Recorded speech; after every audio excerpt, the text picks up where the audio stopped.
और बात करते हैं सरहद की, क्योंकि सरहदी जिले पुंछ राजौरी एक बार फिर आज सुर्खियों के अंदर। एक तरफ से बड़े बड़े जलसे हो रहे हैं, दूसरी तरफ से सिक्योरिटी एस्टैब्लिशमेंट ने जो 13 दिसंबर को ऑपरेशन शुरू किया था उसमें आज बड़ी कामयाबी उन्हें मिली है, जब उन्होंने एक पाकिस्तानी मिलिटेंट को मारने का दावा पेश किया और बाद में तस्वीरें सोशल मीडिया पर आई और फौज की तरफ से बयान जारी किया गया कि इस एनकाउंटर के दौरान इंतहाई मतलूब तरीन मिलिटेंट मारा गया और उनके कब्जे से कुछ गोला बारूद भी बरामद किया गया है।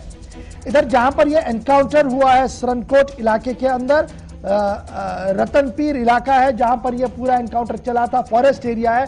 आखिरी इतला मिलने तक यहां पर अभी भी सर्च ऑपरेशन जो है वो लगातार जारी है और आखिरी इतला मिलने तक अभी ऑपरेशन को कॉल ऑफ नहीं किया गया था। 13 दिसंबर की सुबह से ऑपरेशन शुरू है, आज 14 दिसंबर है, यानी आज दूसरा दिन है ऑपरेशन का। दूसरे दिन ऑपरेशन के अंदर यह खबर सामने आई कि एक मिलिटेंट जो है मारा गया। तस्वीरों के साथ आपके सामने ये टीवी चैनल पर इस वक्त सरनकोट और पुंछ की वो तस्वीरें हैं जहां पर आज सुबह से यह ऑपरेशन चलाया जा रहा था। हथियार जो बरामद किए गए हैं वो भी आपके सामने है और सीधे चलेंगे जमशेद मलिक के पास। जमशेद, बहुत शुक्रिया जी ज्वाइन करने के लिए। तस्वीरें हम दिखा रहे हैं, अपडेट कीजिएगा क्या कुछ है, क्योंकि सिक्योरिटी एजेंसीज का मानना है 3 से 4 लोगों का ग्रुप था जी जिसे ट्रैक किया गया और उन्होंने फरार होने की कोशिश की गई, रिटेलिएट किया गया, एक मारा गया और बाकी शायद वहां से फरार हुए। अभी भी ऑपरेशन जारी है, आपके पास क्या कुछ खबर? बिल्कुल, अगर इस ऑपरेशन को पहले हम भाटा दूड़ियां और थाना मंडी के ऑपरेशन के साथ जोड़े वो भी गलत नहीं होगा, क्योंकि ये पूरा का जो पूरा रूट यही है जो रतनपीर तक जाता है, जो बहरमगला इलाका पड़ता है, सोनकोट का वही जंगल का इलाका है। यहाँ पिछले 2-3 दिन से लगातार सर्च ऑपरेशन चलाए जा रहे थे, क्योंकि ये माना जा रहा था कि 2 से 3 मिलिटेंटों का ग्रुप इस इलाके में मौजूद है। ये भी माना जा सकता है कि वही ग्रुप है जो भाटा दूड़िया में एक्टिव था या थाना मंडी में एक्टिव था। उसके बाद इस सर्च ऑपरेशन को आगे बढ़ाया गया और सर्च ऑपरेशन के दौरान आज सुबह मिलिटेंटों और सेना का आमना सामना हुआ, जहां गोलियों का तबादला, मुख्तसर सी गोलियों का पहले तबादला हुआ, जिसमें एक मिलिटेंट को मार गिराया गया है, जिसकी शनाख्त भी अब अबू ज़ुरैरा के तौर कर दी गई और ये सेना की तरफ से इसकी तस्वीरें भी जारी की गई हैं कि इस मिलिटेंट को मार गिराया गया है जो बहुत मतलूब मिलिटेंट था।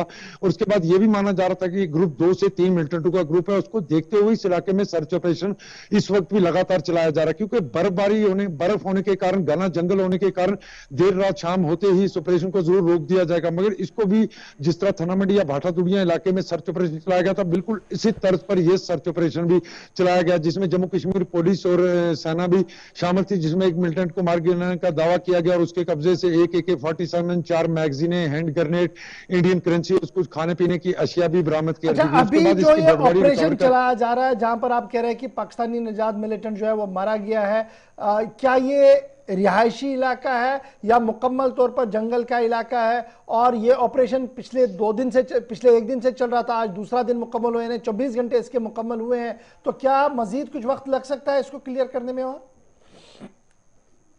और बिल्कुल, पहले हम ऑपरेशन की बात करें। ऑपरेशन अभी तक जिस तरह भाटा दूड़िया का शुरू किया गया था, ऑफिशियल तौर पर उसको भी कॉल ऑफ नहीं किया गया, क्योंकि वही हम ये मान के चल सकते हैं कि वही ऑपरेशन ही आगे कंटिन्यू किया गया, कि इनकी तलाश वहीं से शुरू की गई है, जो अब वहां सोनकोट तक इलाके तक पहुंच चुकी है, जहां आज मिलिटेंट को मार गिराया गया। दूसरी बड़ी बात, जिस तरह की ये रिहायशी इलाका नहीं है, ये सिर्फ जंगल है, घना जंगल है, इसके दूर दराज जरूर रिहायशी इलाका है, छोटे छोटे रिहायशी इलाके, मगर इन इलाकों में छोटे छोटे घर जो होते हैं, मिट्टी के घर, वो बनाए गए हैं। वो घर वो लोग बनाते हैं जो गर्मियों के दौरान अपने माल मवेशी के साथ पहाड़ों का रुख करते हैं। उनकी छोटी छोटी सी जो ढोकें होती हैं, उसके अंदर छोटे छोटे घर हैं। यह भी माना जा सकता है कि इन्हीं घरों के अंदर इन लोगों ने पनाह ली हुई थी, जहां पहले से ही सेना को इसकी इत्तला मिल चुकी थी। उसके बाद ये सर्च ऑपरेशन शुरू किया और जो आज सुबह एनकाउंटर में तब्दील हुआ। मगर जिस तरह सुबह हमारे पास खबर आई थी कि 3 से 4 मिलिटेंटों का ये ग्रुप है, मगर एक मिलिटेंट के मार जाने के बाद उसकी डेड बॉडी भी रिकवर कर ली है, मगर सर्च ऑपरेशन अभी भी चलाया रहा है। चाहे हम थाना मंडी के कुछ ऊपर वाले इलाकों की बात करें, जो इस तरफ रास्ते जाते हैं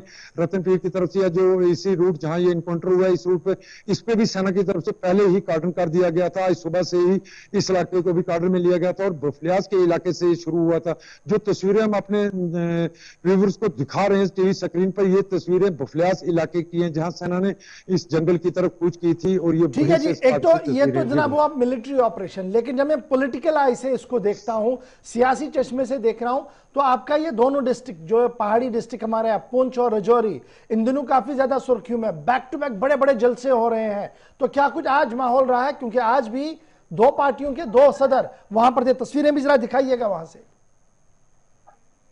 देखो और बिल्कुल पहले हम करते हैं रविंद्र रैना की बात, जो पिछले 10 दिन के टूर पर खिताब पीर पंचाल के टूर पर, और उनकी रैलियों में इस बार जो अलग चीज देखने को मिल रही है कि सिर्फ बीजेपी नहीं बल्कि दिग्गज सियासी जमातों के लीडरान भी इस रैलियों में देखने को मिल रहे हैं। जिस तरह हमने धराल में देखा कि डीडीसी कांग्रेस के डीडीसी मेंबर थाना मंडी अब्दुल क्यूम मीर साहब भी उस रैली में बैठे हुए। तो उसकी बड़ी वजह यह है कि भाजपा की तरफ से इस बार यह कहा जा रहा है कि जो पहाड़ी लोग हैं उनको एसटी का दर्जा दिया जाएगा। उसी को देखते हुए पहाड़ी तबका से जितने भी लीडर हैं या आम लोग हैं वो इन रैलियों में लगातार शामिल हो रहे हैं। कल हमने सुरकोट में भी देखा, नेशनल कॉन्फ्रेंस के डीडीसी मेंबर वो भी उस रैली में देखने को मिले, क्योंकि जिस तरह पहाड़ी को एसटी का दर्जा देने की बीजेपी की तरफ से बात की जा रही है, उसके बाद पहाड़ी लोग इस जलसे में ज्यादा शामिल हो रहे हैं।